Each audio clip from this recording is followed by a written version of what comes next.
वैदिक ज्योतिष में प्रत्येक ग्रहों की एक अहम भूमिका मानी गई है और वह हमेशा एक राशि से दूसरे राशि में तथा एक नक्षत्र से दूसरे नक्षत्र में संचरण करते रहते हैं। दरअसल 29 मार्च 2026 से 5 दिसंबर 2026 तक अति रहस्यमय ग्रह केतु देव अपनी स्वयं की नक्षत्र मघा नक्षत्र में संचरण करेंगे। दरअसल ज्योतिष शास्त्र में केतु देव का अपने स्वयं के मघा नक्षत्र में होना एक अत्यंत प्रभावशाली स्थिति मानी जाती है, क्योंकि कोई भी ग्रह जब अपने नक्षत्र में होता है तो उसके प्रभाव देने की क्षमता में अत्यधिक वृद्धि हो जाती है। अतः केतु के मघा नक्षत्र में होने से यह व्यक्ति को गूढ़ विद्याओं के तरफ निश्चित रूप से आकर्षित करने वाला होगा। कुछ लोगों में शोध करने की एक गहरी क्षमता भी यह देने का प्रयास करते हैं। मघा नक्षत्र का संबंध दरअसल पूर्वजों के साथ भी माना गया है। अतः यहाँ स्थित केतु विरासत में धन, पद एवं ज्ञान भी देने का कार्य करेंगे। केतु यहाँ होने पर भौतिक सत्ता या पद से वैराग्य की तरफ भी कुछ व्यक्तियों को मोड़ने का प्रयास करेंगे। कुछ व्यक्तियों को अत्यधिक जहां महत्वाकांक्षी बना देंगे और वह नेतृत्व की ओर उसे अग्रसर भी कर देंगे। यह प्रभाव उन व्यक्तियों पर सबसे अधिक पड़ेगा जिनकी केतु देव की महादशा अंतरदशा चल रहे हैं। कुछ राशियों के लिए यह अचानक नौकरी अथवा कार्य में बदलाव भी दे सकते हैं। अथॉरिटी से टकराव की एक स्थिति भी बन सकती है। पद में भी उतार चढ़ाव हो सकते हैं। पुरानी योजनाओं में परिवर्तन, परिवार से दूरी, अकेलापन, एक भ्रम की स्थिति एवं विरक्ति की भावना भी कभी कभी यह जागृत करने का कार्य करते हैं। इसी संबंध में आज मैं कुछ राशियों पर इसके पड़ने वाले प्रभावों को लेकर आपके समक्ष उपस्थित हुए हैं। नमस्कार, मैं प्रोफेसर सतीश चंद्र झा अपने चैनल में आपका पुनः स्वागत करते हैं। अब जहां तक मेष राशि का प्रश्न है तो गोचर में केतु देव आपके पंचम भाव से संचरण कर रहे हैं। पंचम भाव में आकर केतु देव का प्रभाव बहुत अधिक सुखद नहीं माना जाएगा। इस अवधि में आपके कैरियर में बदलाव हो सकते हैं। एक नई दिशा भी आपको इस अवधि में निश्चित रूप से प्राप्त हो सकते हैं, परंतु प्रेम संबंधों में यह दूरियां बनाने का कार्य करता है। आपके भीतर आध्यात्मिक रुझान भी बढ़ सकते हैं। एक भ्रम की स्थिति भी बन सकती है। अपने हर प्रकार के कार्यों में कभी तो आप दूर तक जाने का प्रयास करेंगे और कभी कभी आपके मन में थोड़ी सी निराशा का भावना भी जागृत हो जाएगा। इस अवधि में आपको आकस्मिक धन लाभ भी खूब होंगे, परंतु अपने मन पर नियंत्रण रखना आपके लिए आवश्यक होगा। अब जहां तक शुक्र प्रधान वृषभ राशि का प्रश्न है तो वृषभ राशि के लिए केतु देव आपके चतुर्थ स्थान में गोचर कर रहे हैं और अपने नक्षत्र में आकर इनकी शक्ति में इतनी वृद्धि हो जाएगी कि आपके लिए यह बहुत अधिक सुखद परिणाम देने वाले नहीं माने जाएंगे। क्योंकि चतुर्थ भाव में जब भी केतु देव आते हैं तो मन को थोड़ा सा अशांत कर देते हैं। घर परिवार में एक तनाव की स्थिति भी बन जाती है। प्रॉपर्टी के मामलों में थोड़े से सोच समझकर कदम आगे बढ़ाने की आपको इस अवधि में आवश्यकता पड़ेगी। धन संपत्ति के लिए तो केतु देव बहुत अधिक नुकसान तो नहीं करेंगे, परंतु मानसिक बेचैनी, स्वास्थ्य की समस्याएं देखी जा सकती है। सुख के लिए केतु देव का चतुर्थ स्थान में रहना बहुत अधिक सुखद परिणाम देने वाला नहीं माना जा सकता है, परंतु अपने कार्य क्षेत्र में आपको निश्चित रूप से इस अवधि में उन्नति भी प्राप्त होंगे। बाहरी स्थानों से भी आपको इस अवधि में निस्संदेह धन लाभ होंगे। अब जहां तक बुध प्रधान मिथुन राशि का प्रश्न है, मिथुन राशि के लिए केतु देव आपके तीसरे पराक्रम के भाव में संचरण कर रहे हैं और उनकी शक्ति में अत्यधिक वृद्धि हो जाने के कारण आप अपने पराक्रम के बदौलत अनेक प्रकार के अटके पड़े कार्यों में एक गति देने का प्रयास करेंगे। आप में एक जोश, एक जुनून आ जाएगा, परंतु कभी कभी थोड़े से आप भ्रम की स्थिति में भी आ जाएंगे।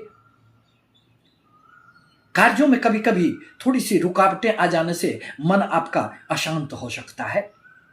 इस अवधि में अपने भाई बहनों के साथ संबंधों की गरिमा बनी रहे, इस पर आपको ध्यान रखने की आवश्यकता पड़ेगी। इस अवधि में अनेक आपको यात्राएं होगी जो आपके लिए सुखद मानी जा सकती है। कम्युनिकेशन के क्षेत्र से जुड़े हुए लोगों के लिए तो यह निश्चित रूप से थोड़ा ध्यान रखने का समय माना जाएगा। कर्क राशि के लिए केतु देव वर्तमान में आपके धन कुटुंब वाणी भाव में संचरण कर रहे हैं और मघा नक्षत्र में आकर वह आपके जीवन में निश्चित रूप से अनेक प्रकार के परिवर्तन देने का प्रयास करेंगे। आपके धन में इस अवधि में थोड़े से उतार चढ़ाव रह सकते हैं, खर्चे में वृद्धि हो सकती है, पारिवारिक जीवन में भी थोड़े से आपको उलझने आ सकती है। परिवार में सब कुछ अच्छा रहे, इसके लिए आपको निश्चित रूप से अपने मन पर नियंत्रण रखना होगा। आपकी वाणी में कभी तो बहुत अधिक मधुरता आएगी और कभी आपकी वाणी में कड़वाहट आ जाने से संबंधों में एक दूरियां भी बन सकती है।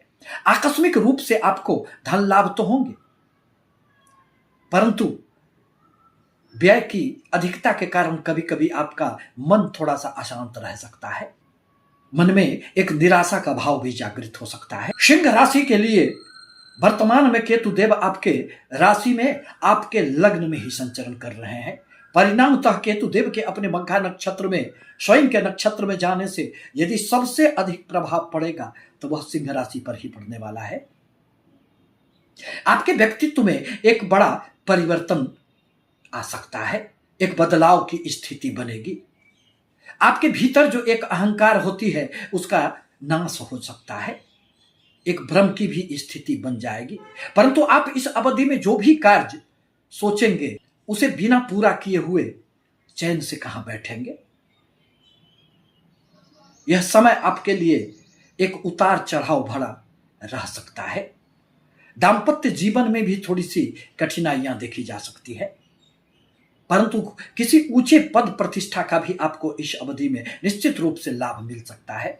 आपके आत्मविश्वास में कभी कभी खूब वृद्धि हो जाएंगे। आपके मन में अपने कार्यों के प्रति एक जुनून सा आ जाएगा, परंतु अपने भ्रम पर नियंत्रण रखना आपके लिए आवश्यक होगा।